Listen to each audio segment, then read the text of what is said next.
नहीं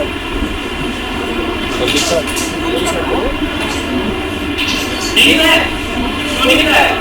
जिन्होंने नहीं कहा खड़े हो जाओ। तुम लोगों के साथ ये करना चाहिए।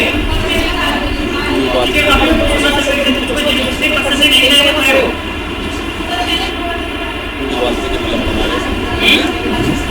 जिसने नहीं लिखा है कृपया करके आपकी मेहरबानी होगी खड़े हो जाए और बोलो।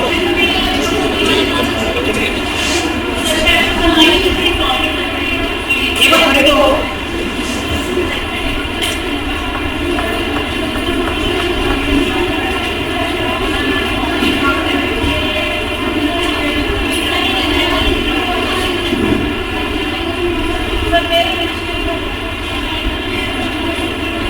पीछे वाले हम तो सोच रहे हो पीछे लिखा है, लिखा है। अब देख लो 50% से अधिक लोग हैं, निकम भी लो, निठल ले लो। खाना खाया, यहाँ पर आ गए, ठीक है, फिर जाएंगे खाना खाएंगे, सो जाएंगे। ये तो लाइफ है तुम्हारी। अच्छा निकलने नहीं हो तो क्या होगा फिर? अगर टाइम नहीं मिलता, बात समझो, ये जो पर्सन बैठे हुए हैं, ये जो लोग बैठे हुए हैं, इनके पास भी उतने ही काम है जितना आपके पास है। यहाँ पर कोई पर्सन आता है, यहाँ पर कोई लड़की आती है, वो वापस आती है, ये खाना नहीं बनाते हैं, ये बेचारे खाते भी नहीं होंगे। आप लोग भी खाते होंगे, आप भी बना दोगे तो बेचारे खाते भी नहीं होंगे। देखो वे जॉब भी करते हैं, आराम से बताता हूँ। 2 बच्चे मुझे पता है वो वापस से यहाँ पर आते हैं, तो आप समझ लो 2 घंटे भी आने के लिए, 2 घंटे जाने के लिए, और वो बैठे हुए भी हैं। आप सुधरोगे?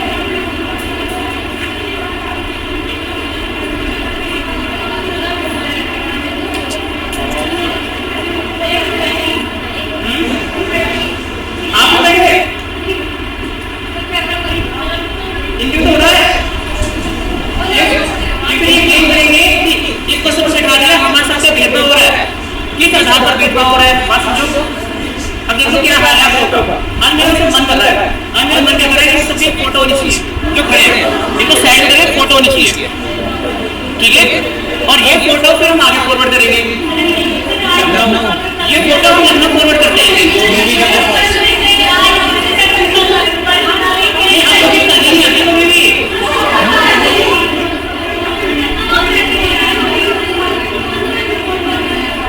चलो ठीक है, बैठे से चलो बैठो।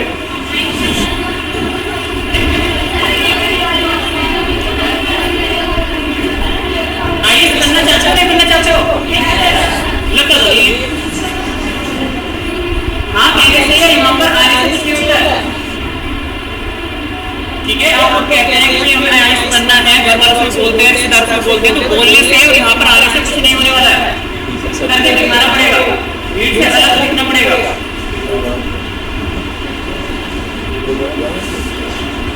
अभी भी मुझे कोई ये पर्सन नहीं लगता है जो सीरियस है। एक दो को छोड़ दीजिए, जो पुराने वाले सीरियस हो तो ठीक है। अगर सीरियस हो तो कल आपका एक टेस्ट होगा, रेडी रहेगा। कल मैं एक मौका देता हूँ, जो फेल होगा उसके नाम यहाँ पर नोट होगा, वो पर्सन सेलेक्ट करेगा। जितना मैंने कराया, जो जितने टॉपिक्स मैंने कराए वही टॉपिक्स आपको कॉल करने हैं। ठीक है, हाँ केवल एमसीक्यू होगा, केवल एमसीक्यू। ठीक है, जिस पर्सन से मार्क्स कम आते हैं उसका नाम नोट करके हम ब्लैक लिस्ट में उसको रखेंगे पर्सन को। ठीक है ना, ध्यान रखना। तो उसको ब्लैक लिस्ट में रखेंगे, जानबूझ के तो वो कर सकता है। हाँ जैसे पहले होगा।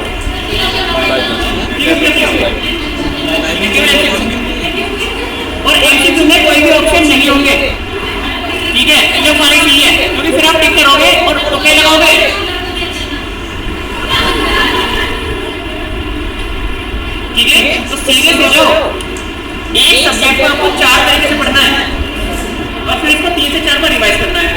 सपोज करो आप फिजिकल पढ़ रहे हैं या इकोनॉमी पढ़ रहे हैं, कोई भी सब्जेक्ट आप पढ़ रहे हैं, सबसे पहले तो आपको इस तरह से करना है कि आपको उसका बेस पता चल जाए उस सब्जेक्ट का।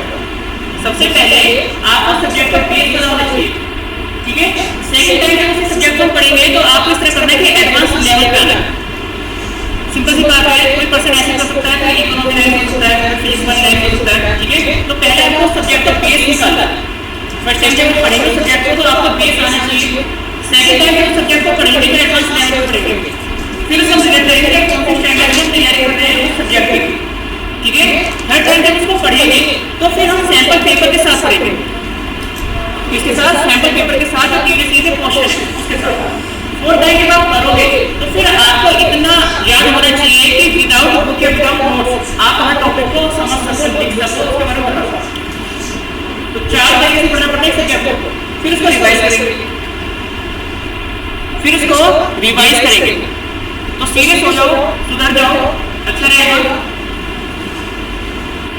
ठीक है। अभी भी आपके पास 10 मिनट है, अगर देखा जाए 5 से 10 मिनट आपको अभी भी मिले थे। जिस पर्सन ने नहीं नोट किया था वो नोट कर सकता था, ठीक है। लेकिन वही है कि आपको खाना बनाना चाहिए, टेबल पे रखा हुआ होना चाहिए, कभी खाएंगे गर्म होना चाहिए, उससे पहले नहीं खाएंगे, तो सुधर जाओ, ठीक है। हमारा दोस्त नहीं, आपके दोस्त है और कुछ टाइम आपको मिल रहा है, 2-3 साल आपके पास है, इसी टाइम में कुछ कर लोगे तो कुछ बन जाओगे।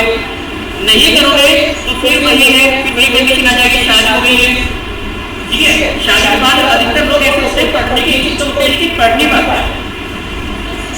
कंडीशन ये रहती है पढ़ने का तो मन करता है लेकिन पढ़ नहीं पाते हैं।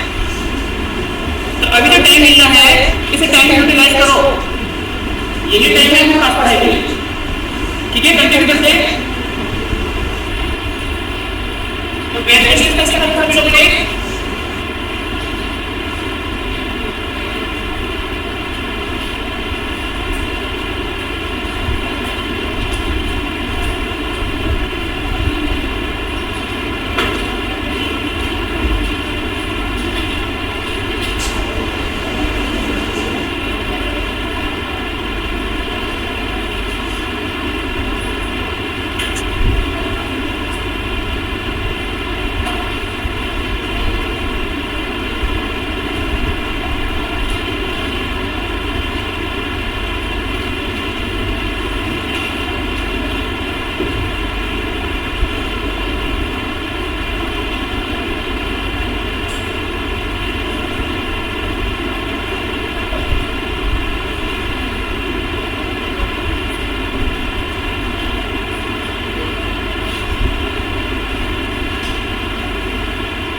लिख लिया था।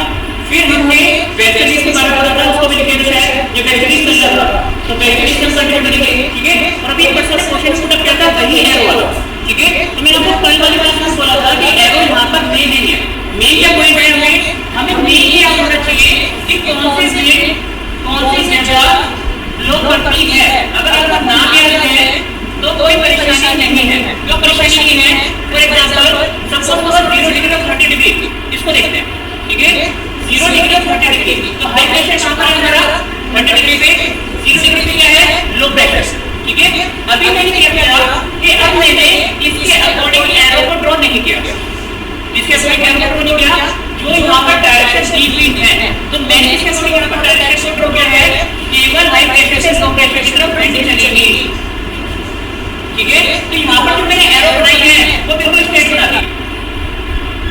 बात करें तो मेन पॉइंट आपको क्या याद होना चाहिए कि वहां पर जो हवा है उसका नाम क्या है, उसकी डायरेक्शन क्या है। एरो के साथ नाम का फर्क नहीं पड़ेगा। मेन पॉइंट आपको ये याद होना चाहिए कि 30 डिग्री और 0 डिग्री के बीच में जो जगह चलती है उसको बोलते हैं नॉर्थ ईस्ट स्ट्रेट वेव। आपको क्या करना है, ठीक है। फिर क्वेश्चन करना है कि 30 डिग्री और 0 डिग्री के बीच में कौन सी विंड चलती है, आपको करना है साउथ वेस्टर्ली। तो मेन आपको ये पॉइंट समझना चाहिए। अब हम किसके बारे में पढ़ रहे थे? हम पढ़ रहे थे वेस्टर्लीज के बारे में। तो हेडिंग लिखेंगे वेस्टर्लीज। कुछ पर्सन ने ऐसा किया है, उसने नहीं लिखा कि हम सब कंटिन्यू करने, तो लिखेंगे वेस्टर्लीज।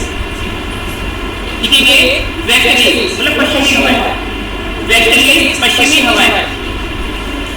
लिखेंगे वेस्टर्लीज पश्चिमी हवाएं, लिखेंगे वेस्टर्लीज पश्चिमी हवाएं।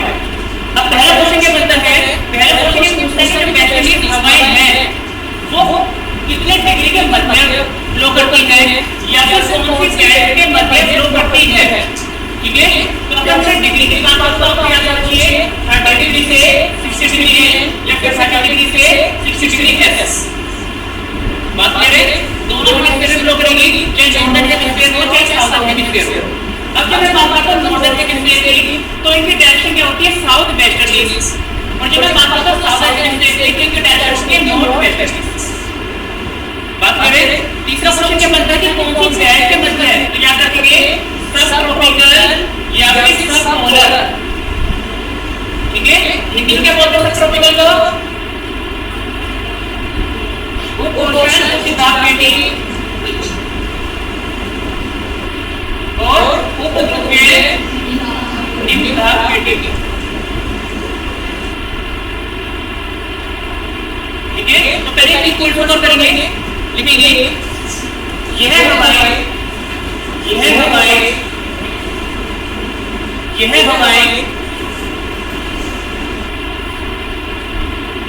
कुपोषण उच्च दाब पेटी, कुपोषण उच्च दाब पेटी, यह हवाएं कुपोषण उच्च दाब पेटी और कुपोषण उच्च दाब पेटी और उपध्रुवीय निम्न दाब पेटी और उपध्रुवीय निम्न दाब पेटी और उपध्रुवीय निम्न दाब पेटी और उपध्रुवीय निम्न दाब पेटी के मध्य चलती है,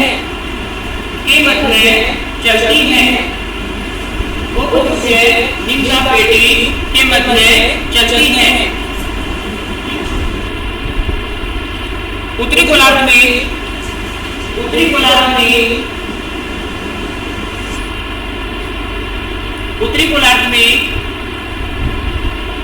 इन हवाओं की दिशा दक्षिण पश्चिम दिशा की तरफ होती है, दक्षिण पश्चिम दिशा की तरफ होती है। और जबकि दक्षिण पश्चिम दिशा की तरफ होती है और जबकि दक्षिणी गोलार्ध में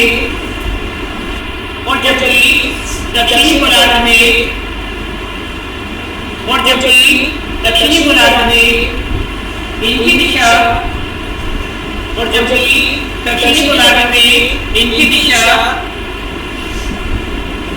जबकि दक्षिणी गोलार्ध में इनकी दिशा, दक्षिणी गोलार्ध में इनकी दिशा उत्तर पश्चिम दिशा की तरफ होती है, उत्तर पश्चिम दिशा की तरफ होती है। These winds blow from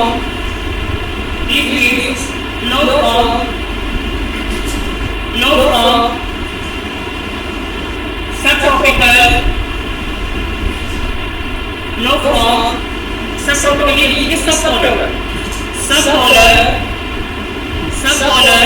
of a temperate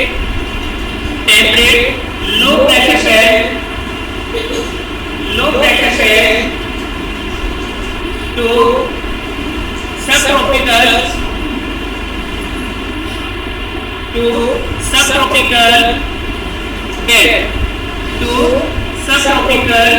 band to subtropical belt.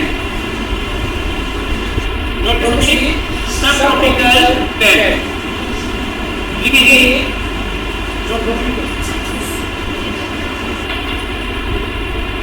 subtropical belt. Notice करिए नेक्स्ट लिखिए the direction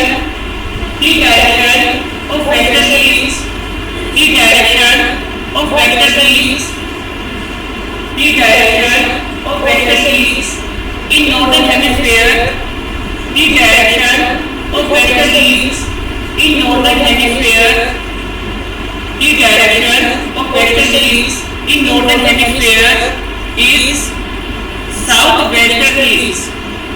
ये southwest direction. The direction of westerlies in northern hemisphere is southwest, whereas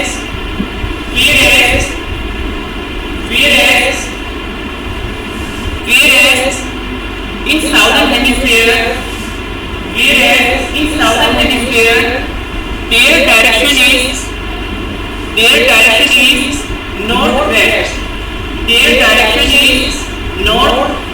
their direction is northwest. Okay बच्चे note किया? तो point में आपको क्या याद होना चाहिए, क्वेश्चन करते हैं कि वेस्टर्ली हवाएं कितने डिग्री के मध्य चलती हैं। तो आप डायग्राम में देख सकते हैं कि 360 के लंब में फिर वो पूछता है कि उत्तरी गोलार्ध में दिशा कौन सी है और दक्षिणी गोलार्ध में दिशा कौन सी है और कौन सी बेल्ट के मध्य चलती है। तो बेल्ट क्या होती है, सबट्रॉपिकल और सबपोलर। बात करें मतलब उपवे और उपोष्ण के मध्य ये हवाएं चलती हैं दोनों हेमिस्फीयर में। बात करें अब जो ये हवाएं हैं, अब हम यहाँ पर बात करेंगे साउथर्न हेमिस्फीयर की तरफ देखेंगे, कहाँ की तरफ फोकस करेंगे, दक्षिणी गोलार्ध की तरफ। अब जब दक्षिणी गोलार्ध है तो जब मैं ये एरिया की बात करता हूँ, अगर आप मैप में पे जाकर देखें तो आप यहाँ पर देखेंगे कि यहाँ पर समुद्र है, यहाँ पर सी वाटर है, ठीक है। अब जब यहाँ पर सी वाटर है तो यहाँ पर इन हवाओं को वेस्टर्लीज को अन्य नाम से भी संबोधित किया गया है, ठीक है। अन्य नाम से कहते हैं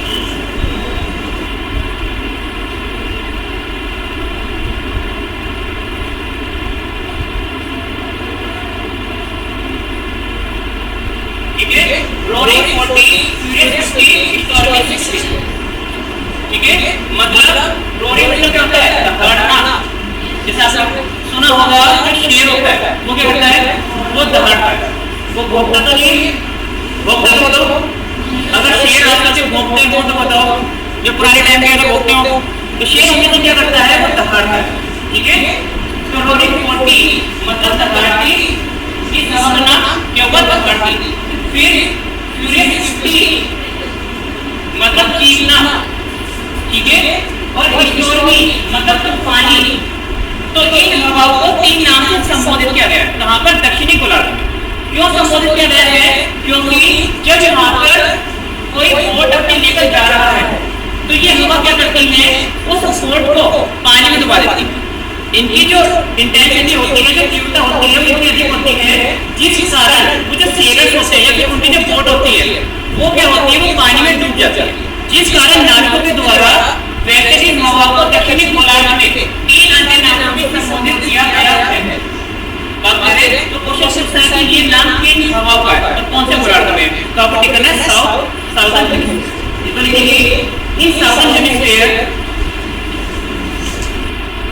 in southern hemisphere, in southern hemisphere,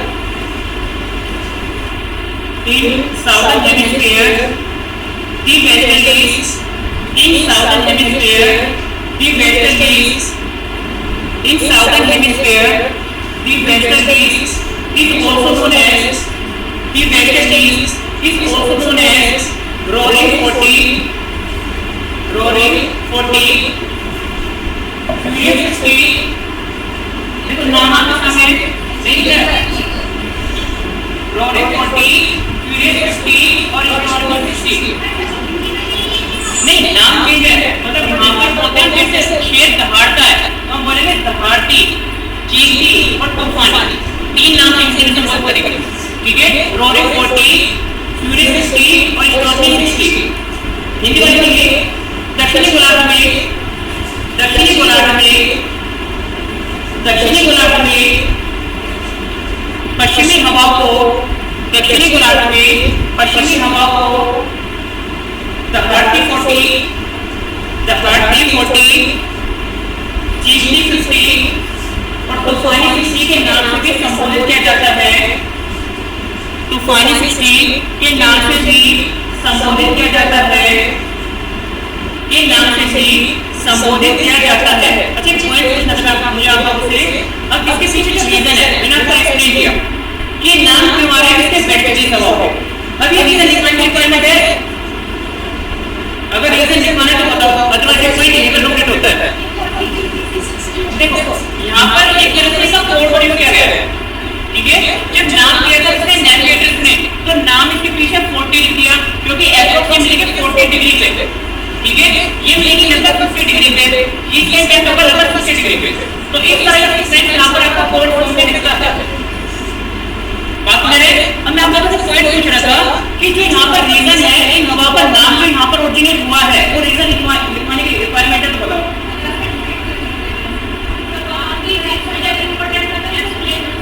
केवल एक्सप्लेन करना है, आप क्या कहते हैं? ठीक है, नहीं इम्पोर्टेंट वैसे देखो हमारा ये पॉइंट था कि भाई ये नाम का जिसको संबोधित करते हैं, एक्सप्लेन कर देता हूँ आपको याद रहेगा, ठीक है?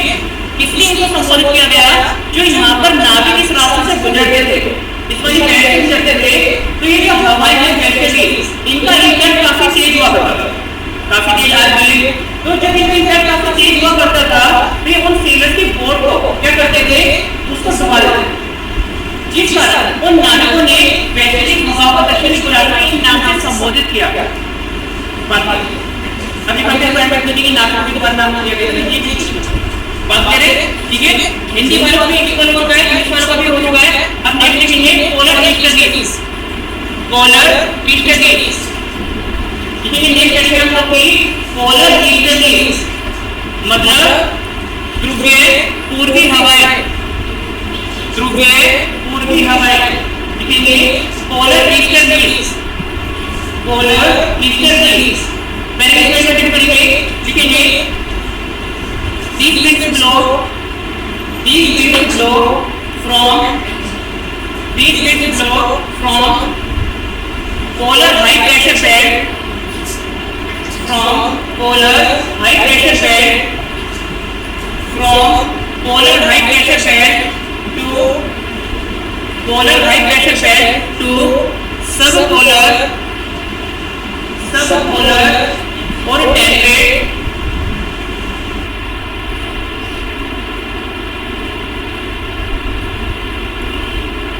सबपोलर और टेम्परेट लो प्रेशर बेल्ट, सबपोलर और टेम्परेट लो प्रेशर बेल्ट।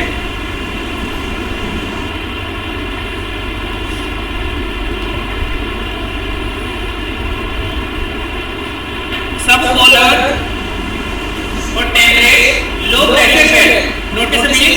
अब लिखेंगे their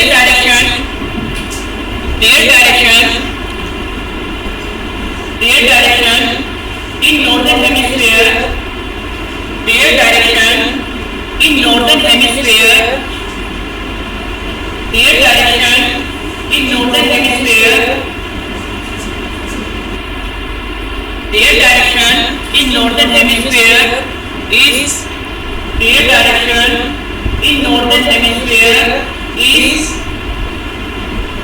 northern hemisphere is east direction, और आप देख सकते हैं और polar eastern days towards the east direction और polar eastern days, whereas in southern hemisphere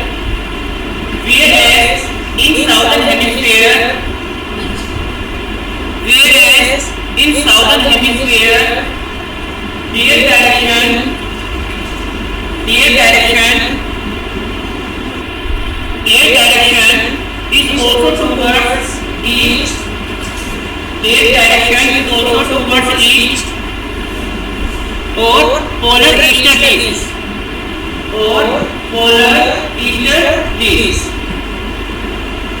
note किया इस शब्द हिंदी वाले नोट करके देखिए देखिए यह हमारे ध्रुवीय उच्च ताप पेटी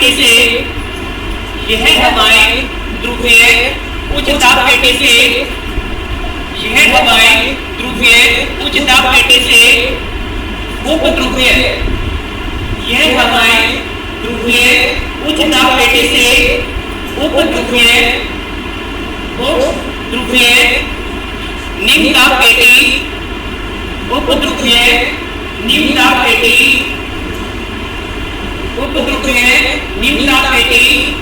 की तरफ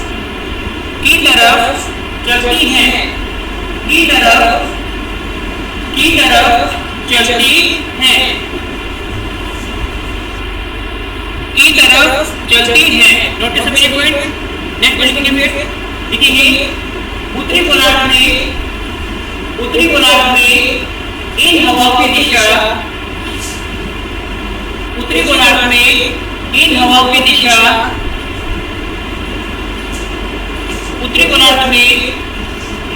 दिशा और पश्चिमी गोलार्ध में दोनों के साथ और दक्षिणी गोलार्ध में भी इन हवाओं की दिशा पूर्व दिशा की तरफ होती है पूर्व दिशा की तरफ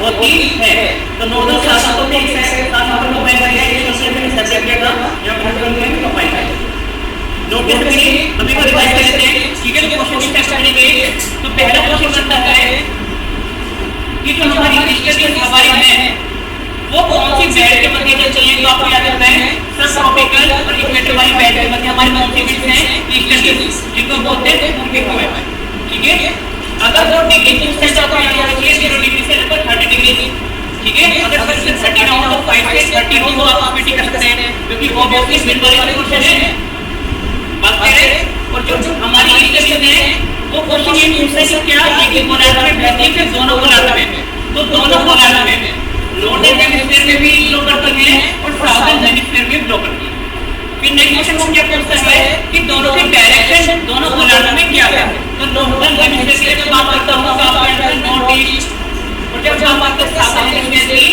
तो साउथ ईस्ट बात करें फिर नेक्स्ट क्वेश्चन बनता है कि अकॉर्डिंग वेस्टर्न के अकॉर्डिंग क्वेश्चन पूछता है कि जो वेस्टर्न हवा है वो कौन सी बेल्ट के मध्य फ्लो करती है तो आपको याद रखना चाहिए सब ट्रॉपिकल मतलब उपोष्ण उच्च ताप पेटी और सब पोलर या टेम्परेट मतलब उपध्रुवीय निम्न ताप पेटी के मध्य रहती है कौन सी हमारी बेल्ट है डिग्री कितनी तो आपको याद रखिए 30 से 60 और दोनों गोलार्ध में 30 से 60 आप दक्षिणी गोलार्ध में देखते हैं आप उत्तरी गोलार्ध में देख सकते हैं बात करें फिर डायरेक्शन याद रखिए कि नॉर्दर्न जो हेमिस्फीयर है इसकी डायरेक्शन क्या है तो आपको याद रखिए साउथ वेस्ट और जो हमारा साउथ हेमिस्फीयर है यहाँ पर नॉर्थ वेस्ट बात करें ठीक है फिर नेक्स्ट क्वेश्चन पूछता है कि जो पोलर ईस्टर्न है वो कौन से बेल्ट के मध्य फ्लो करता है या फिर कौन सी डिग्री के मध्य ये हवाएं फ्लो करती हैं तो आपको याद रखिए 60 से मध्य है अब 60 से मध्य बोलेंगे चाहे साउदर्न हेमिस्फीयर की तरफ फोकस करो या नॉर्दर्न हेमिस्फीयर की तरफ फोकस करो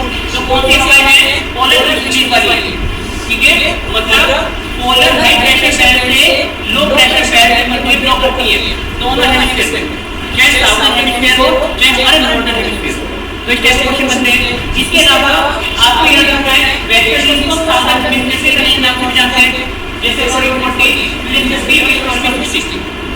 बात करें तो इस टाइप के क्वेश्चन यहाँ से पुट अप होते हैं, जिनसे हमारी परमानेंट बेसिस या फिर ट्रेड बेसिस।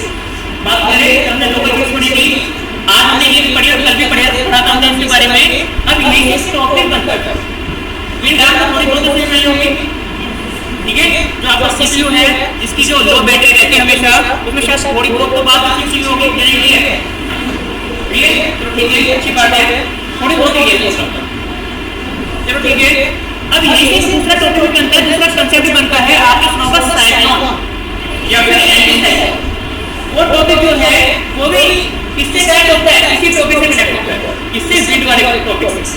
आपने सुना होगा या फ्यूचर में शायद किसी ने नहीं भी देखा भी हो, मोबाइल में वीडियो में तो सभी लोगों ने देखा होगा, शायद किसी ने रियल में भी देखा हो सकता है कोई पर्सन, ठीक है।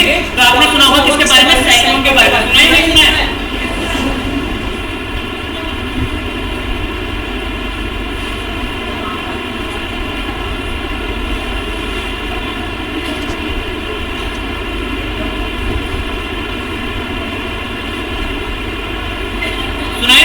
साइक्लोन एंड एंटी साइक्लोन, ये दोनों जो हमारे कंसेप्ट है, दोनों जो टॉपिक है वो इसी से संबंधित है, ठीक है। और कंसेप्ट से अलग नहीं, कंसेप्ट अब आगे भी यूज होंगे। जो आप टॉपिक कर रहे हैं, अगर मैं ज्योग्राफी की बात करूं तो ज्योग्राफी आपको 3 पार्ट में आपको पढ़ेंगे, ठीक है। अगर ज्योग्राफी का ये वाला ही पोर्शन देखो तो यही सबसे डिफिकल्ट होता है। जो बच्चे होते हैं वो सबसे ज्यादा परेशानी इसी टॉपिक में होते हैं। ये टॉपिक कैसे हैं, इसी टॉपिक के साथ आते हैं वेदर, क्लाइमेट, ठीक है, आपका इंटीरियर और डिस्ट्रक्शन ऑफ एयर, है ना, यूनिवर्स वगैरह, ये टॉपिक ऐसे होते हैं जो समझने वाले होते हैं, जिनमें दिमाग लगाना पड़ता है। और जो हमारे टॉपिक होंगे जैसे इंडियन ज्योग्राफी, वर्ल्ड ज्योग्राफी, वो टॉपिक आपको अच्छे लगेंगे, 90% लोगों को वो टॉपिक अच्छे लगते हैं। क्यों अच्छे लगते हैं? फैक्ट से रटने पड़ते हैं, वहाँ पर अधिकतर फैक्ट से रटने पड़ते हैं, यहाँ पर कंसेप्ट से समझना पड़ता है। तो यहाँ पर ध्यान रखेंगे ये कंसेप्ट से इंटरकनेक्टेड है, अगर ये कंसेप्ट से नहीं आएगा तो फिर आगे वाला नहीं आएगा, जिसमें आपको पता है कि चलती है वो हाई प्रेशर से लो प्रेशर से चलती है, और यही कंसेप्ट आगे भी अप्लाई करेगा। तो ध्यान से समझिए, ठीक है। नेट ऑपरेशन करेंगे साइक्लोन और एंटी साइक्लोन, चक्रवात और प्रतिचक्रवात, ठीक है। और मैं आपको उसी चर्चा करूंगा, मैं नहीं बताऊंगा, आप लोग बताएंगे साइक्लोन क्या होता है और एंटी साइक्लोन क्या होता है। साइक्लोन एंड एंटी साइक्लोन, चक्रवात, प्रतिचक्रवात। साइक्लोन एंड एंटी साइक्लोन, चक्रवात और प्रतिचक्रवात, ये सभी हो गए।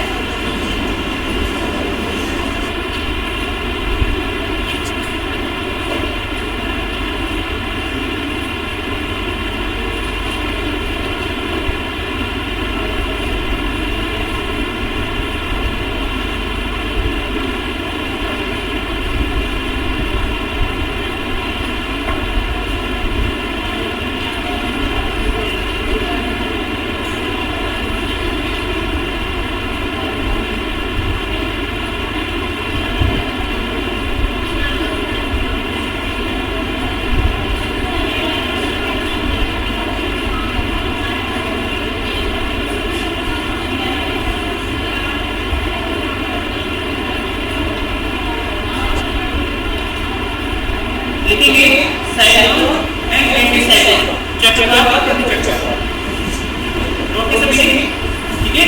सबसे पहले हम इसके बारे में पढ़ेंगे, सबसे पहले टॉपिक पर करेंगे चक्रवात मतलब साइक्लोन।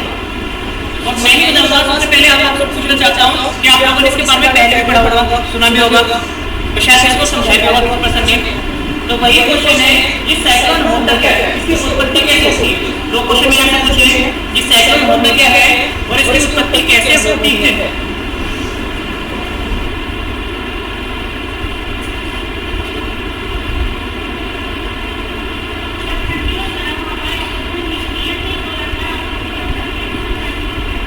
गोलाकार आकृति बन जाती है, ठंडी और गर्म हो जाती है, ठीक है।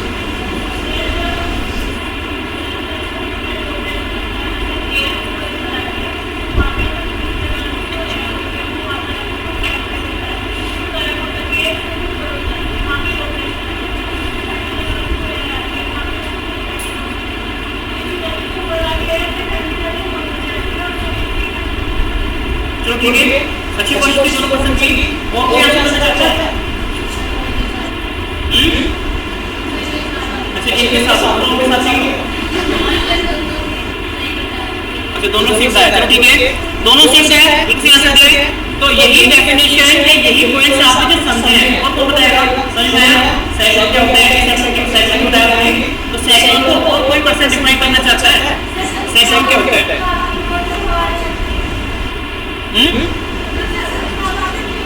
उच्च दाब से जो निम्न दाब की तरफ हवा चलती है, तो हमारा कंसेप्ट है। देखो कल की क्लास में मैंने बोला था, जो हमारी हवा चलेगी वो नहीं चलेगी, वो हाई प्रेशर से लो प्रेशर की तरफ नहीं चलेगी।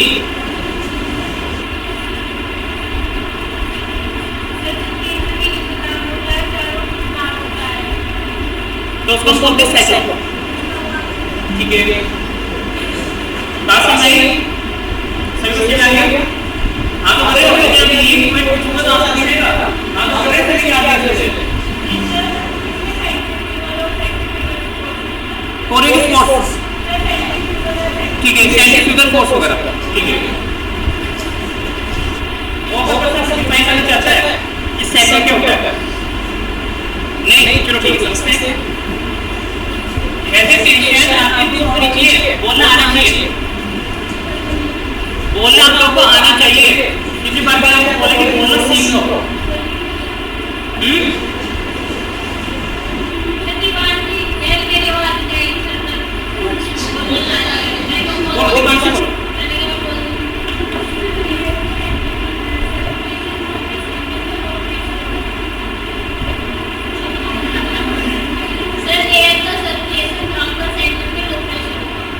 ठीक है, 4% ने डिफाइन करा है।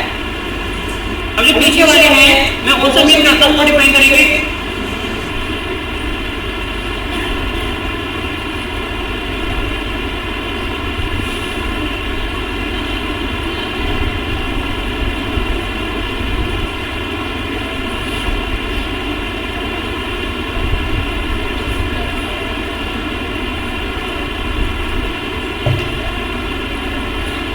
ठीक है, समझ रहे हैं? देखो सेकंड क्या होता है? साइक्लोन के बारे में सभी पर्सन इतना तो जानते हैं कि आपने वीडियो वगैरह देखी होगी, मूवी में देखा होगा कि गोल गोल हवाएं होती हैं, ये सभी ने देखा है सभी ने वीडियो वगैरह का मूवी वगैरह में आप लोगों ने सभी ने देखा है, ठीक है। अब वहां पर कंसेप्ट क्या है, कंसेप्ट सब कुछ है, ठीक है। अब ये कंसेप्ट हम याद रखेंगे, एक ऊपर आपके फोर में है, इस कंसेप्ट को दिमाग में रख लो, समझ लो। फोर में मतलब गर्म हवा, जो गर्म हवा होती है वो ऊपर की तरफ होती है, जो गर्म हवा होगी वो हमेशा ऊपर की तरफ होगी। बात मेरे इस कंसेप्ट को दिमाग में रखा लो कि जो फोर में होगी वो ऊपर की तरफ है, बात मेरे, ठीक है। अब ये वाला कंसेप्ट एक तो हमारा हाई प्रेशर से लो प्रेशर की तरफ हमारी विंड चलती है और फोर में ऊपर की तरफ उठती है, ठीक है। इन दोनों कंसेप्ट को दिमाग में याद रखेंगे और फिर इस टॉपिक को समझने की कोशिश करेंगे, ठीक है। अब कहने का मतलब क्या है, सपोज करो कोई एरिया है, ये कोई एरिया है, यहाँ का जो टेम्परेचर है वो कैसा है, काफी हाई टेम्परेचर। ये जो एरिया है इसका टेम्परेचर कैसा है, काफी हाई टेम्परेचर। जैसे कल क्लास में आपको बताया था टेम्परेचर प्रेशर, तो कंसेप्ट हमने पढ़े थे कि टेम्परेचर प्रेशर क्या है, एक दूसरे के पड़ोसी, इन दोनों के आपस में बनते तो बहुत है लेकिन एक दूसरे से अंदर ही अंदर वो किनसते हैं, ठीक है। तो सेम कंसेप्ट यहाँ पर है, जो टेम्परेचर है और जो प्रेशर है एक दूसरे के पड़ोसी। अब जब यहाँ पर हाई टेम्परेचर है तो प्रेशर कैसा होगा, लो प्रेशर होगा, लो प्रेशर होगा। अब कंसेप्ट क्या है कि हाई प्रेशर से लो प्रेशर की तरफ विंड्स आएंगी, विंड्स जो आएंगी, हवा जो चलेगी, जो पंपिंग चलेगी वो उच्च दाब से निम्न दाब की तरफ चलेगी। कंडीशन समझो, जैसे किसी इलाके में काफी गर्मी होती है तो आप क्या प्रार्थना करते हो जब आप यहाँ पे गर्मी होती है कि भगवान हवा चला दे, कि हवा चला दे।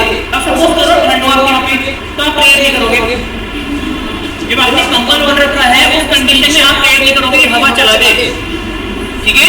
तो नेचर से क्या करता है, नेचर भी कंडीशन ही देखता है कि भाई गर्मी है तो हवा होनी चाहिए, अदरवाइज लोग बढ़ जाएंगे बेचारे, ठीक है। तो कहने का मतलब क्या है, जो हमारी विंड है हाई प्रेशर से लो प्रेशर की तरफ जाएगी। अब ये प्लेस है, अब यहाँ पर जो प्रेशर भी है वो लो से भी ज्यादा अधिक लो प्रेशर, यानी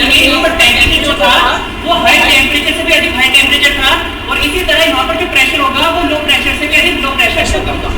अब यहाँ पर क्या होगा, अब यहाँ पर हर डायरेक्शन से विंड आना शुरू हो जाएगी इस वाले पॉइंट पे, किस वाले पॉइंट पे, इसी लो प्रेशर वाले पॉइंट पे। अब जब यहाँ पर विंड आनी शुरू हो रही है तो यहाँ पर ये आपस में कोलैप्स करेंगी। जब यहाँ पर विंड आ रही है यहाँ से हाई प्रेशर आ रही है, किस साइड आ रही है, लो प्रेशर की तरफ, तो ये आपस में कोलैप्स भी करेंगे। और जब ये काफी तेज यहाँ पर चलेंगे तो यहाँ पर एक कंसेप्ट क्लियर करेंगे, एक कंसेप्ट बनाएंगे जिसका नाम क्या है, साइक्लोन, जिसको बोलते हैं चक्रवात। आपने चक्रवात में क्या देखा है कि हवाएं घूम रही है, चक्रवात में हवा घूम रही है। अब यहाँ पर भी आप क्या देखोगे, जो चक्रवाती इमेज बनती है वो कुछ इसी टाइप से बनती है, ऐसे बनती है, कुछ इसी टाइप से बनती है। यहाँ पर जो इमेज बनेगी वो ऐसे दिखेगी आपको कि यहाँ पर हवाएं घूम रही है। अब ध्यान रखिए, अब यहाँ पर क्वेश्चन किस टाइप से बनेगा, क्वेश्चन में कभी आपको ये पूछेगा कि व्हाट इज साइक्लोन, वहां पर आप ये डिफाइन करेंगे कि हवा घूम रही है। वो क्वेश्चन इस टाइप से पूछता है कि साइक्लोन के मिड में लो प्रेशर होता है या फिर हाई प्रेशर होता है, या फिर एंटी साइक्लोन के मिड में लो प्रेशर होता है या फिर हाई प्रेशर होता है। तो ध्यान रखिए, साइक्लोन के मिड में लो प्रेशर, जो चक्रवात होगा तो इसके मध्य में क्या होगा, लो प्रेशर। और जब मैं बात करता हूं एंटी साइक्लोन की तो इसके मिड में क्या होगा, पॉजिटिव हाई प्रेशर। ठीक है, अब यहाँ पर कंसेप्ट चलो, पहले क्वेश्चन ने पूछा कि साइक्लोन के मध्य में निम्न दाब होता है या फिर उच्च दाब, तो आपने किसकी करा, निम्न दाब। अब सेकंड क्वेश्चन में पूछता है कि साइक्लोन में चक्रवात में हवा अंदर की तरफ आती है फिर बाहर की तरफ जाती है, इनवर्ट आएंगे फिर आउटवर्ड आएंगे, अंदर की तरफ आएंगे फिर बाहर की तरफ जाएंगे, बिल्कुल इनवर्ट। ठीक है, यहाँ पर हवाएं जो है वो इनवर्ट आएंगे क्योंकि हाई प्रेशर से लो प्रेशर की तरफ, तो अंदर की तरफ। तो सेकंड क्वेश्चन का क्या करना है, यहाँ पर हवाएं जो होती हैं वो इनवर्ट डायरेक्शन की तरफ आती है, अंदर की तरफ आती है, मतलब क्या है, लो प्रेशर है। ठीक है, हवाएं किस साइड आ रही है, इनवर्ट साइड आ रही है। तो क्वेश्चन नंबर 2 करें। अब तीसरा क्वेश्चन उसके ऊपर करता है, जो साइक्लोन है, साइक्लोन का जो केंद्र होता है, केंद्र समझते हो, ठीक है, इसका जो सेंटर है, इंग्लिश में बोलेंगे सेंटर, हिंदी में बोलेंगे केंद्र। जिसका सेंटर होता है, जो केंद्र होता है, तो किस नाम से जाना जाता है,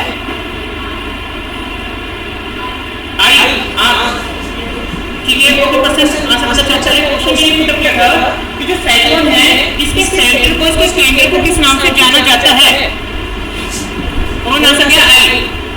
अब ये मत बोलो कि नोज या फिर ईयर या फिर टंग,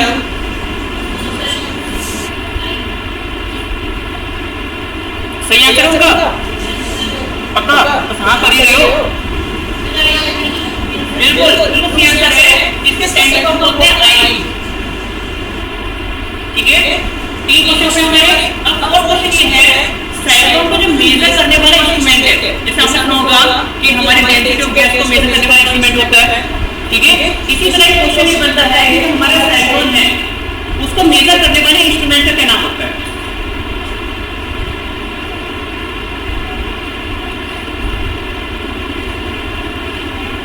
तो साइक्लोन कितने टाइप होते हैं, फिर उनके बारे में पढ़ेंगे, कौन सा साइक्लोन कहां पर आता है, क्या उसकी प्रॉपर्टीज होती हैं, उसके बारे में पढ़ेंगे। तो 4 से 5 क्वेश्चन मैंने आपको पुट किए हैं। अब इस क्वेश्चन का आंसर करेगा कि साइक्लोन को मेजर करने वाले इंस्ट्रूमेंट का नाम क्या होता है, जैसे आपने सुना बैरोमीटर, तो ऐसे करके रहा बैरोमीटर, लेकिन बैरोमीटर का यहां पर नहीं होगा, सिस्मोग्राफ का से संबंधित हो गया। ठीक है, जैसे आप गोल्ड वायर खरीदते हैं, मेरे पास समझे जैसे आप गोल्ड वायर खरीदते हैं तो वहां पर हम बोलते हैं कि गोल्ड की शुद्धता को जांचने के लिए कैरेट मीटर है,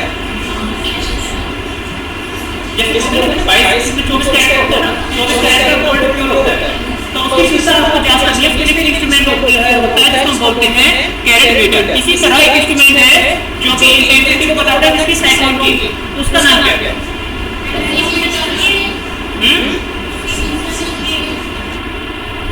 वो कैसे करते हैं मैं बता रहा हूं, आंसर है टी स्केल।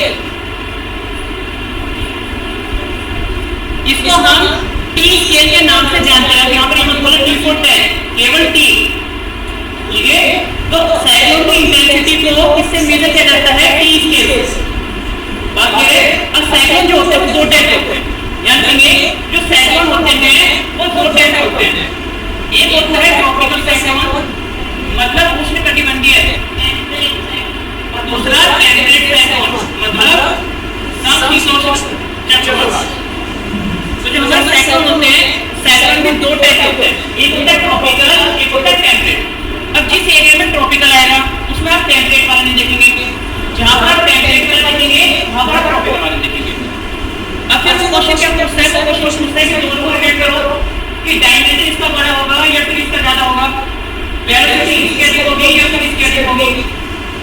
ठीक है, इस कैसे क्वेश्चन को पुट अप करता है बात मेरे पहले पॉइंट लिखेंगे और एक क्वेश्चन और आपने सेकंड पिक देखी है, हमेशा देखी होगी, अपने पेपर में देखी होगी।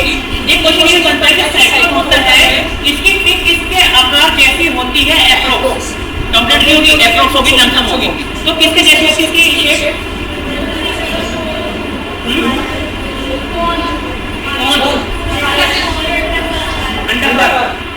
अंडाकार के आंसर सही है।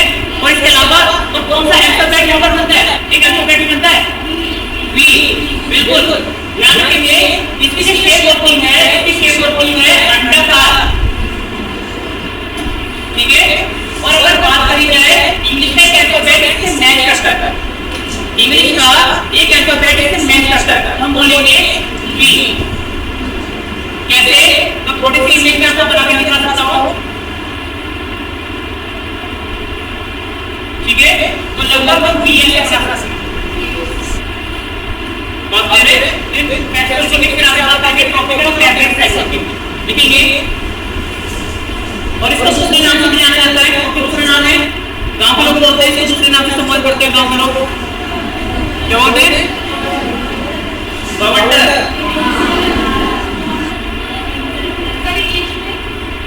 वो गांव के लोग बोलते हैं कि वाले बोलते हैं, क्या गांव वाले बोलते हैं। ठीक है, जैसे अर्थक्वेक होता है, अर्थक्वेक को गांव में बोल लेते हैं, देसी लैंग्वेज में बोल देते हैं हल्ला आ रहा है ना। अब अर्थक्वेक को इंग्लिश में थोड़ी ना बोलो, हमने हिंदी में बोलते हैं, नाम फेमस हो गया।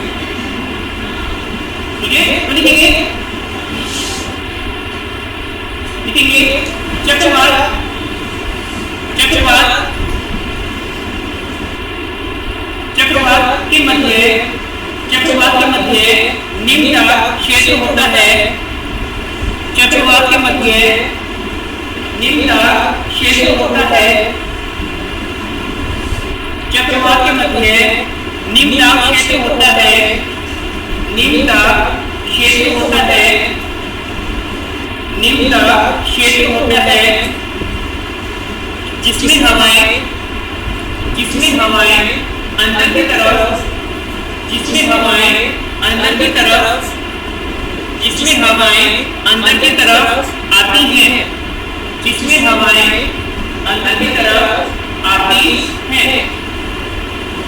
जिसमें हवाएं अंदर की तरफ आती हैं। जिसमें हवाएं अंदर की तरफ आती हैं। नोटिस करिए फर्स्ट पॉइंट। अब सेकंड पॉइंट लिखिए चक्रवात के केंद्र को या फिर आप केंद्र में सुनते हैं, चक्रवात के केंद्र को आंख के नाम से संबोधित किया जाता है। चक्रवात के केंद्र को या फिर केंद्र को चक्रवात के केंद्र को या फिर केंद्र को आंख के नाम से संबोधित किया जाता है। आंख के नाम से संबोधित किया जाता है। आंख के नाम से संबोधित किया जाता है। नोटिस करिए चक्रवात का आकार लगभग अंडाकार। चक्रवात का आकार लगभग अंडाकार। चक्रवात का आकार लगभग अंडाकार।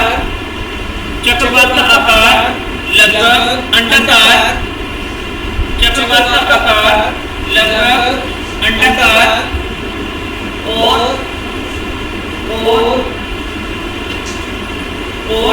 अंग्रेजी वर्णमाला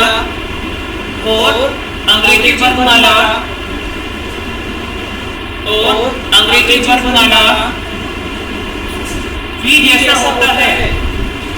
अंग्रेजी वर्णमाला के वी जैसा अंग्रेजी वर्णमाला किस वी जैसा होता है? अंग्रेजी वर्णमाला किस वी जैसा होता है? किस वी जैसा होता है? नोटिस में लोगों ने फिर नेक्स्ट वर्ड लिखेंगे चक्रवात को 30 के चक्रवात को 30 के चक्रवात को 30 के यंत्र की सहायता से चक्रवात को 30 के यंत्र की सहायता से मापा जाता है। इस सहायता से मापा जाता है। इस सहायता से मापा जाता है। नोटिस करिए अभी इस बार करेंगे लिखेंगे देर से low pressure area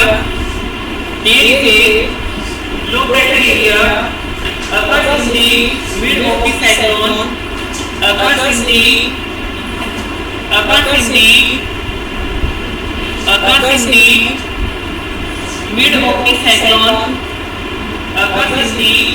mid of the cyclone these wind come in bursts in the cyclone. The wind come in bursts in the cyclone.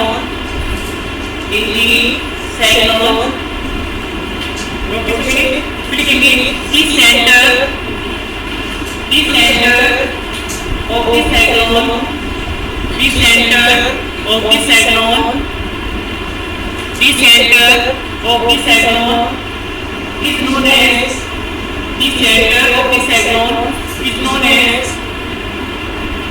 as inverted comma लिखेंगे is known as I. Notice करिए लिखेंगे the intensity of the cyclone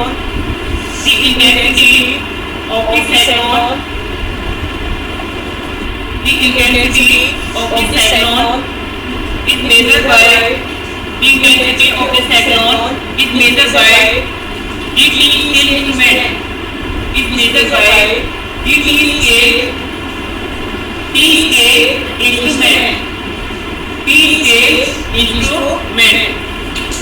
notice करिए लिखेंगे the shape of the cyclone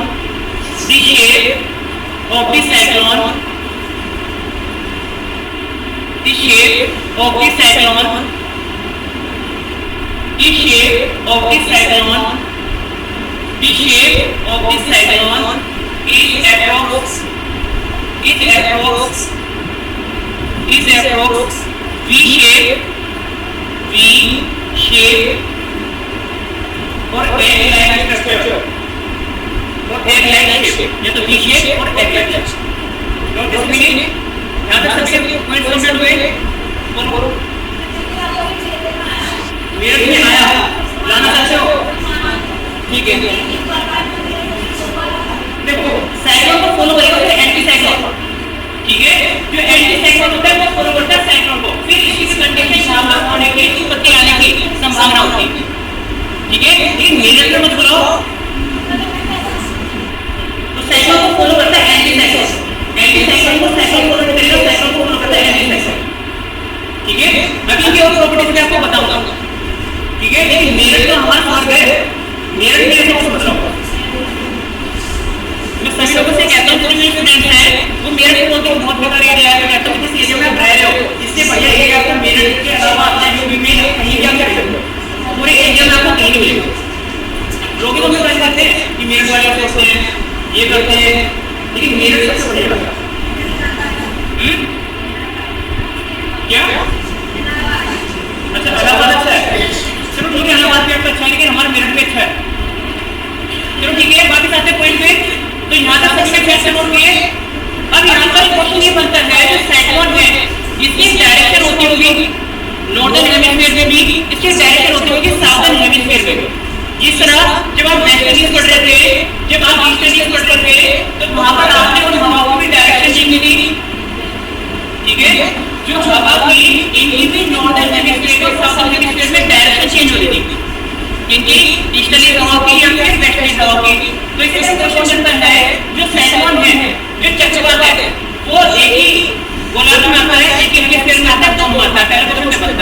एक answer दोनों में आता है, दोनों में आता है ना। बिल्कुल सही आंसर है। जो हमारे साइक्लोन है वो हमारे दोनों हेमिस्फीयर करते हैं, चाहे तो नॉर्दर्न हेमिस्फीयर हो चाहे साउथर्न हेमिस्फीयर हो, ठीक है। उत्तरी गोलार्ध में किसका इम्पैक्ट होगा और साउथर्न हेमिस्फीयर में इसका इम्पैक्ट होगा, इसका साइक्लोन होगा। अब सेकंड क्वेश्चन क्या पता पड़ता है, जो साइक्लोन है इसकी कोई डायरेक्शन जो है वो दोनों हेमिस्फीयर में सेम होती है फिर अलग होती है, तो अलग होती है। नॉर्दर्न हेमिस्फीयर में डायरेक्शन भी इसके विपरीत साउथर्न हेमिस्फीयर में इसकी डायरेक्शन इसकी साइक्लोन। अब यहाँ पर कंसेप्ट जो याद आपको करना है तो याद कर लो, जो साइक्लोन है साइक्लोन एंटी क्लॉकवाइज होते हैं नॉर्दर्न हेमिस्फीयर में और क्लॉकवाइज होते हैं साउथर्न हेमिस्फीयर में, ठीक है। एंटी क्लॉकवाइज समझते हैं घड़ी की दिशा के विपरीत, एंटी क्लॉकवाइज मतलब घड़ी की दिशा के विपरीत, ठीक है। और क्लॉकवाइज मतलब जैसे घड़ी घूमती है वैसी ही दिशा, ठीक है। बात कर रहे हैं तो याद रखिए एंटी क्लॉकवाइज मतलब कुछ इस तरह से, ठीक है। और यहाँ पर क्लॉकवाइज कुछ इस तरह से, ठीक है। तो आपको याद रखना है एंटी क्लॉकवाइज इसमें नॉर्दर्न हेमिस्फीयर में और क्लॉकवाइज इसमें साउथर्न हेमिस्फीयर में।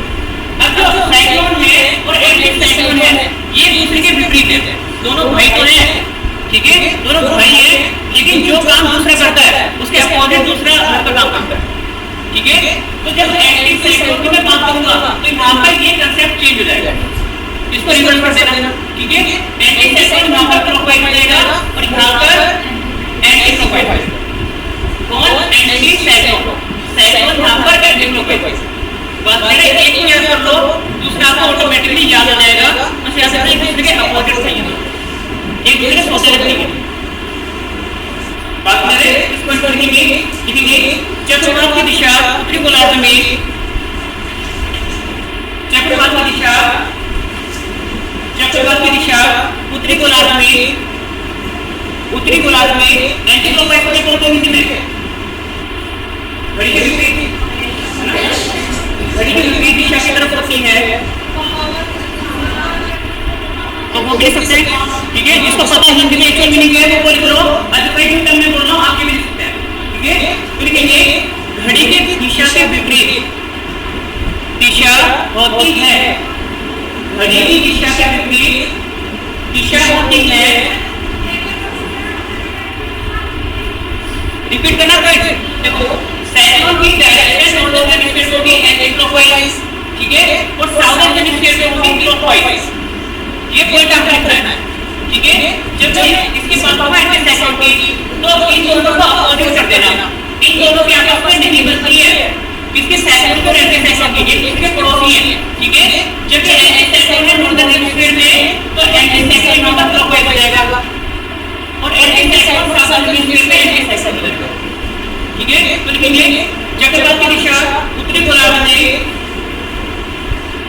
चक्रवात की दिशा उत्तरी गोलार्ध में, चक्रवात की दिशा उत्तरी गोलार्ध में घड़ी की दिशा के विपरीत होती है, घड़ी की दिशा के विपरीत होती है। और जबकि दक्षिणी गोलार्ध में, और जबकि दक्षिणी गोलार्ध में, और जबकि दक्षिणी गोलार्ध में, और जबकि दक्षिणी गोलार्ध में घड़ी की दिशा के समान होती है, और जबकि दक्षिणी गोलार्ध में, और जबकि दक्षिणी गोलार्ध में घड़ी की दिशा के समान होती है। इस क्वेश्चन में the direction of cyclone is anti-clockwise, the direction of cyclone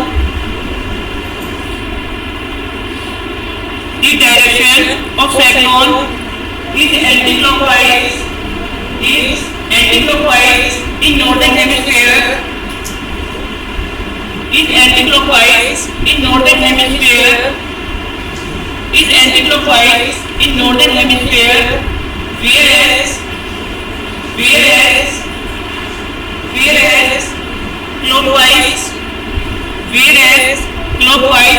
in the southern hemisphere, whereas clockwise in the southern hemisphere, whereas clockwise in the southern hemisphere. Notice करिए, ठीक है? अब जो साइक्लोन है, साइक्लोन दो टाइप के होते हैं. नेक्स्ट में कहते हैं कि यहाँ पर ये दो टाइप के हैं. एक को बोलते हैं ट्रॉपिकल साइक्लोन, दूसरे को बोलते हैं टेम्परेट साइक्लोन. ठीक है? तो देखिए cyclones are of two types. Cyclone are of two types. Tropical cyclone and temperate cyclone. Tropical cyclone, tropical cyclone, tropical cyclone and temperate cyclone. चक्रवात दो प्रकार के होते हैं. चक्रवात दो प्रकार के होते हैं. उष्णकटिबंधीय चक्रवात, उष्णकटिबंधीय चक्रवात और समशीतोष्ण चक्रवात. चक्रवात दो प्रकार के होते हैं. चक्रवात दो प्रकार के होते हैं. उष्णकटिबंधीय चक्रवात और समशीतोष्ण चक्रवात. चक्रवात दो प्रकार के होते हैं. उष्णकटिबंधीय चक्रवात और समशीतोष्ण चक्रवात. और समशीतोष्ण चक्रवात. नोटिस करिए, अब इनको डिटेल में पढ़ेंगे. इसको पहले पढ़ेंगे ट्रॉपिकल वाले को, फिर हम पढ़ेंगे टेम्परेट वाले को. ठीक है? तो है कि सबसे पहले ट्रॉपिकल साइक्लोन. बोलो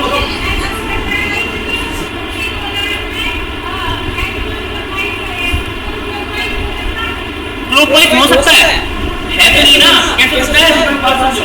जब मेरे पास सोलर साइक्लोन जो है नॉर्दर्न हेमिस्फीयर से एंटी क्लॉकवाइज है, तो क्लॉकवाइज कैसे होते हैं? उसकी डायरेक्शन है. जो चक्रवात है, चक्रवात ऐसे होता है. वो तो कह रहा हूं ना कि डायरेक्शन जो है वो पोलर है, एंटी क्लॉकवाइज आएगी और साउथर्न हेमिस्फीयर से क्लॉकवाइज आएगी. क्यों रहेगी? इसके पीछे भी एक रीजन है. ठीक है? रीजन शेयर कर लेता हूं आपके साथ. वो रीजन क्या है? जब हमारी जो अर्थ है ये रोटेट भी करती है और ये रिवॉल्व भी करती है, तो इसके रोटेशन के कारण, इसके रिवॉल्यूशन के कारण यहाँ पर कोरोनल फोर्स ओरिजिनेट होती है. ठीक है? एक फोर्स ओरिजिनेट होती है, कोरोनल फोर्स. ठीक है? जैसे आपने देखा कोई चीज घूम रही है तो वहां पर एक फोर्स क्रिएट हो रही है, उसको बोलते हैं कोरोनल फोर्स. अब जो कोरोनल फोर्स है ये क्या करती है? ये हवा को नॉर्दर्न हेमिस्फीयर में राइट की तरफ, हवा को नॉर्दर्न हेमिस्फीयर में राइट की तरफ डिफ्लेक्ट कर देती है कोरोनल फोर्स, और eastern hemisphere, sorry southern hemisphere में ईस्ट की तरफ डिफ्लेक्ट कर देती है. ईस्ट की तरफ डिफ्लेक्ट कर देती है. यहां पे तो राइट की तरफ हमारी हवा डिफ्लेक्ट होगी ड्यू टू कोरोनल फोर्स. ये क्या है? फेरर, एक वैज्ञानिक है जिसका नाम था फेरर. तो according to the Ferrel law, जो नॉर्दर्न हेमिस्फीयर में हवा है वो थोड़ी सी राइट डायरेक्शन में डिफ्लेक्ट करती है कोरोनल फोर्स के कारण. और जो मैं बात करता हूं साउथर्न हेमिस्फीयर की, तो साउथर्न हेमिस्फीयर में हवा ईस्ट की तरफ डिफ्लेक्ट हो जाएगी ड्यू टू कोरोनल फोर्स. इन हवा का प्रभाव होने के कारण चक्रवात प्रति चक्रवात की दिशाओं में अंतर होता है. ठीक है? क्योंकि जब मैं बात करता हूं चक्रवात की, तो मिड में क्या है? लो प्रेशर, हवा अंदर की तरफ आ रही है. ठीक है? जो बात करता हूं एंटी साइक्लोन की, तो यहां पर एस हो जाएगा, एस की जगह क्या हो जाएगा? एस हो जाएगा, हाई प्रेशर हो जाएगा, तो हवा बाहर की तरफ जाएगी. इसलिए दोनों की डायरेक्शन साइक्लोन और एंटी साइक्लोन की सेम भी होती है. अगर ये एंटी क्लॉकवाइज होगा तो क्लॉकवाइज होगा, ये क्लॉकवाइज होगा तो एंटी क्लॉकवाइज होगा. बात ठीक है? तो लिखेंगे ट्रॉपिकल साइक्लोन. लिखेंगे ट्रॉपिकल साइक्लोन, उष्णकटिबंधीय चक्रवात. ट्रॉपिकल साइक्लोन, उष्णकटिबंधीय चक्रवात. ट्रॉपिकल साइक्लोन, उष्णकटिबंधीय चक्रवात. सुना है इसके बारे में?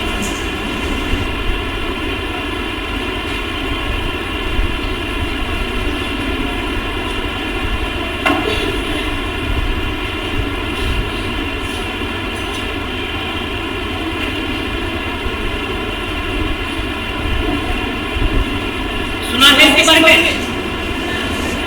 सुना है? क्या सुना है? याद नहीं आ रहा? अब यहाँ पर कैपिटल हो रही है ट्रॉपिकल. इस वर्ड को मैंने सर्कल कर दिया. वर्ड क्या यूज हो रहा है यहाँ पर? ट्रॉपिकल. ठीक है? अब ट्रॉपिकल नाम की बेल्ट भी थी. जब आपने विंड प्रेशर बेल्ट पढ़ा था तो वहीं पर ट्रॉपिकल नाम की बेल्ट भी थी. पहला पॉइंट. ठीक है? दूसरा पॉइंट आपने पढ़ा होगा ट्रॉपिक ऑफ कैंसर, कर्क रेखा. आपने पढ़ा होगा ट्रॉपिक ऑफ कैप्रिकॉर्न, मकर रेखा. पढ़ा है? पढ़ा है? नहीं पढ़ा है? चलो ठीक है. तो देखेंगे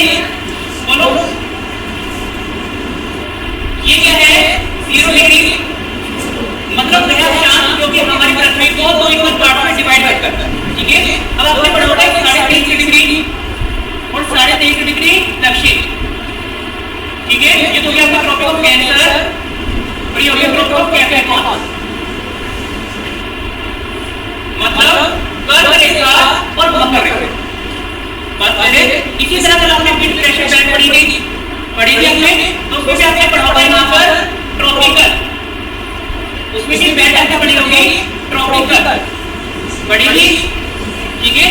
तो वह साइक्लोन यहाँ पर किसी टर्म से आपको समझ गई है, वह साइक्लोन जो कि इस बैंड के मध्य आए, ये ट्रॉपिक वाली बैंड के मध्य आए, मतलब यहाँ से यहाँ तक इस टाइम का एंड मिलता है इसका ट्रॉपिकल साइक्लोन, मतलब वह चक्रवात जो कि कर्क रेखा और मध्य रेखा के मध्य आता है, जो कि ट्रॉपिकल बैंड के मध्य आता है, उसी साइक्लोन को किस नाम से जानते हैं, ट्रॉपिकल साइक्लोन के नाम से जानते हैं।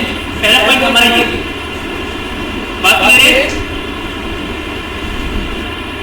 ठीक है। देखेंगे यह चक्रवात, तो क्वेश्चन क्या बनता है, अगर आपसे कोई पुटअप करते हैं क्वेश्चन कि चक्रवात कौन सी दिशा की तरफ आता है या फिर कौन सी बैंड में आता है, तो आप क्या टिक करेंगे कि ट्रॉपिक ऑफ कैंसर और ट्रॉपिक ऑफ कैप्रिकॉर्न के मध्य के चक्रवात आता है, वो बोलते हैं ट्रॉपिकल साइक्लोन। टेम्परेट नहीं बोलेंगे, क्या बोलेंगे, ट्रॉपिकल साइक्लोन। याद रखना यहाँ पर हम टेम्परेट साइक्लोन नहीं बोलते हैं, इसको बोलते हैं ट्रॉपिकल साइक्लोन।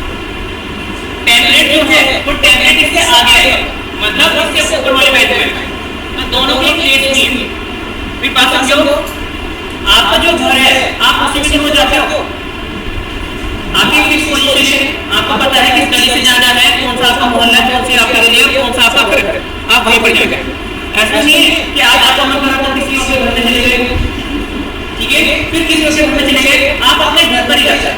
क्यों जाते हैं, क्योंकि आपको वो फिक्स प्लेस है। इसी तरह जो साइक्लोन है, तो साइक्लोन को याद रखेंगे ये ट्रॉपिक वाली बैंड के मध्य आता है, टेम्परेट अपने वाली बैंड में रहेगा और ट्रॉपिक अपने बैंड वाली में रहेगा। तो लेकिन यह चक्रवात वो बात करेंगे, मैं बताऊंगा, ठीक है। यह चक्रवात कर्क रेखा, और इंग्लिश में भी क्या लिखेंगे हिंदी वाले, यह चक्रवात कर्क रेखा मतलब ट्रॉपिक ऑफ कैंसर, ब्रैकेट में लिखेंगे ट्रॉपिक ऑफ कैंसर। यह चक्रवात कर्क रेखा, यह चक्रवात कर्क रेखा ब्रैकेट में लिखेंगे ट्रॉपिक ऑफ कैंसर, और मकर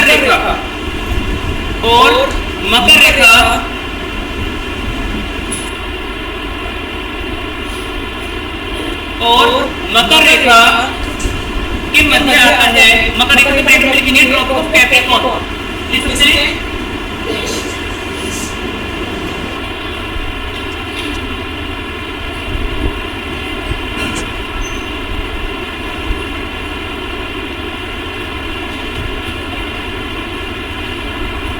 नोटिस करिए ट्रॉपिक ऑफ कैप्रिकॉर्न, इसके ब्रैकेट में मकर रेखा के मध्य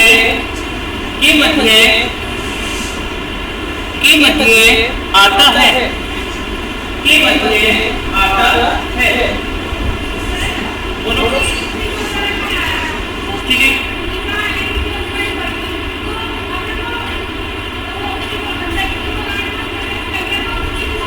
बिल्कुल, फिर यहाँ पे क्लॉकवाइज जाएगा ना, बात समझो। यहाँ 0 डिग्री जो है, बात समझो, ये 0 डिग्री वह पॉइंट है जो कि हमारी पृथ्वी को दो हेमिस्फीयर में डिवाइड करता है। इससे ऊपर वाला क्या देते हैं, ये वाला, इससे ऊपर वाला, ये तो क्या हमारा नॉर्दर्न हेमिस्फीयर। अगर यहाँ पर ट्रॉपिकल सेक्शन आएगा तो डायरेक्ट होगी एंटी क्लॉकवाइज, अगर 0 डिग्री से नीचे निकल पाएगा तो यहाँ पर डायरेक्ट होगी क्लॉकवाइज। क्यों होगी, क्योंकि यहाँ पर एक साइंटिस्ट है, ठीक है, साइंटिस्ट का नाम है फेरेल, मुझे सरनेम नहीं आता है, वही सरनेम मैं आपको बता रहा हूँ, वही नाम है, ठीक है। तो फेरेल का लॉ है, उनका लॉ क्या था, जो हमारी पृथ्वी है रोटेट करती है, रिवॉल्व भी करती है। अब जब वो रोटेट कर रही है, रिवॉल्व भी कर रही है, तो यहाँ पर फोर्स क्रिएट होती है, कहाँ पर, पृथ्वी पर। उस फोर्स को बोलते हैं कोरियोलिस फोर्स। उस कोरियोलिस फोर्स के कारण, उस बल के कारण, जिस ऊपर आप समझ रहे हो, एक फोर्स क्रिएट होती है, बल क्रिएट होता है कहाँ पर, हमारी पृथ्वी पर। यहाँ पर भी क्रिएट होगा और यहाँ पर क्रिएट होगा, क्योंकि पृथ्वी घूमती है।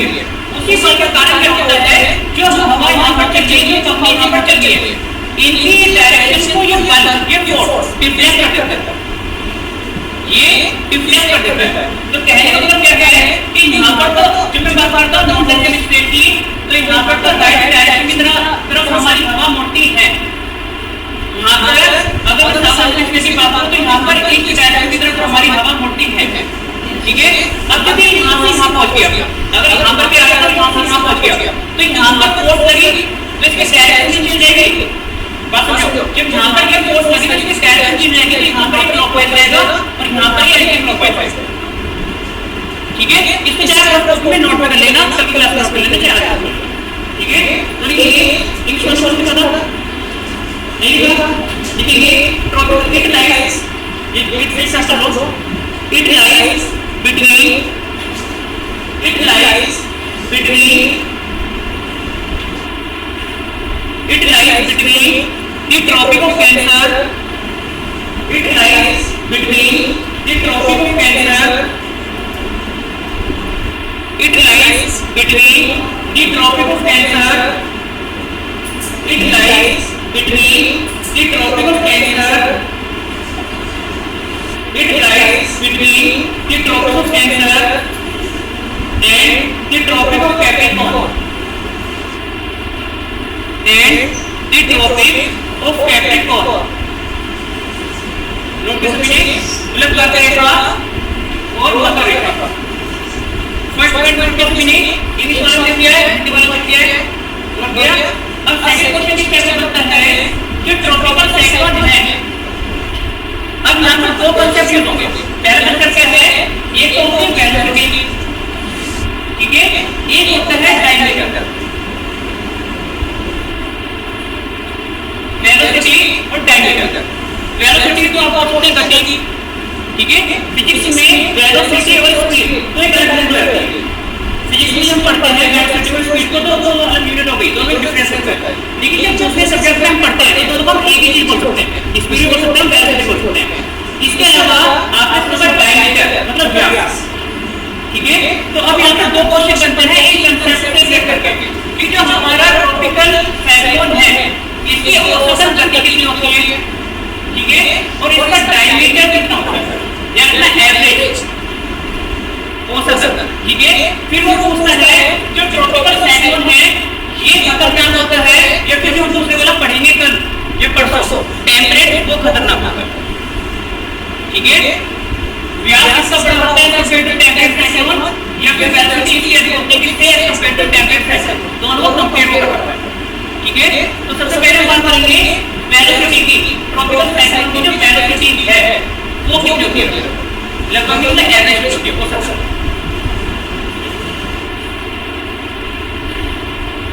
बोलो नहीं बोले चलते हैं। देखो याद रखेंगे, पॉइंट याद रखेंगे, जब हम टेम्परेट साइक्लोन पढ़ेंगे जो हमारा दूसरा साइक्लोन है ये जाना जाता है किसके लिए, ये जाना जाता है डायमीटर के लिए, व्यास से समझो, ठीक है। और जो हमारा ट्रॉपिकल साइक्लोन है ये जाना जाता है वेलोसिटी के लिए। बात समझो, जो मनुष्य है एक मनुष्य में सारी क्वालिटी नहीं होती। अगर मैं आप लोगों की बात करूं तो सबसे किसी पर्सन में ऐसी क्वालिटी होगी जो दूसरे पर्सन में ना हो, इसी तरह तीसरा पर्सन मिलेगा। बोलो कुछ कहने का मतलब नहीं, अच्छा ठीक है, लेकिन मुझे लगता है क्वालिटी नहीं है किसी भी, ठीक है। तो सेम कंसेप्ट यहाँ पर है, जो क्वालिटी ट्रॉपिकल साइक्लोन के पास है वो क्वालिटी इसके पास नहीं है, ठीक है। ट्रॉपिकल साइक्लोन जाना जाता है अपनी वेलोसिटी के लिए, और वेलोसिटी भी कैसी, धुआंधार गति, नॉर्मल वेलोसिटी नहीं, बहुत तेज गति, ठीक है। और जो हमारा टेम्परेचर है वो जाना जाता है व्यास के साइज से। बात मेरे अब मैंने आपको कंसेप्ट बताया, अब क्वेश्चन बनता है फिर ये खतरनाक है फिर ये वाला खतरनाक है। ट्रॉपिकल इसकी स्पीड कम है, सभी समझेंगे। क्वेश्चन ये बनता है कि खतरनाक कौन सा है, खतरनाक तो वैसे दोनों ही है, ये दोनों को वो खतरनाक नहीं, खतरनाक तो दोनों है, लेकिन जब हम दोनों को कंपेयर करेंगे तो हम पाएंगे ट्रॉपिकल वाला जो है वो ज्यादा डेंजरस है कंपेयर टू टेम्परेट साइक्लोन, ठीक है।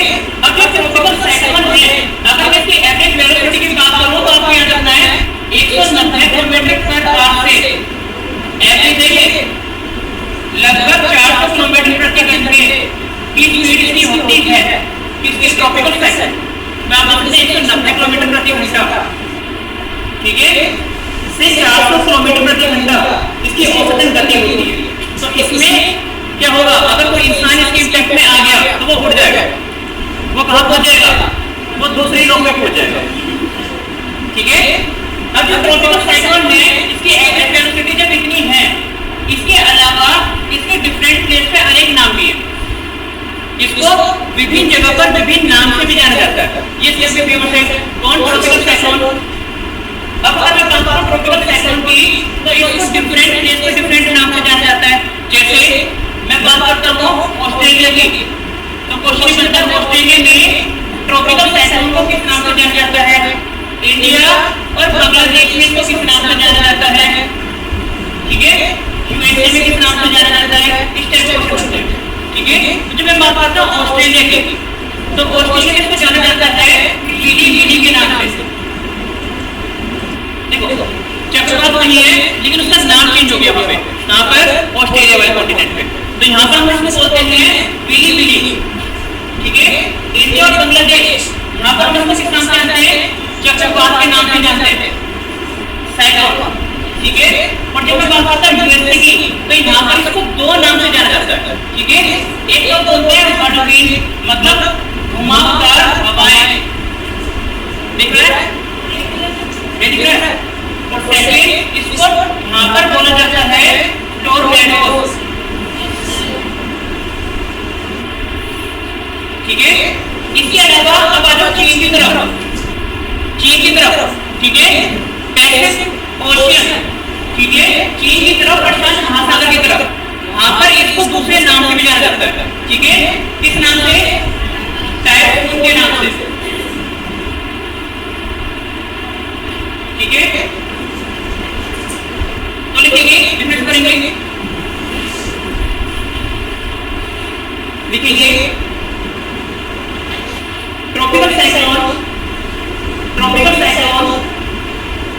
is also known as tropical cyclone is also known as tropical cyclone is also known as by several names. Tropical cyclone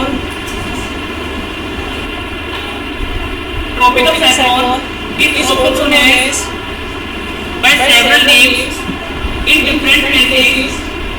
By several names in different places. For example,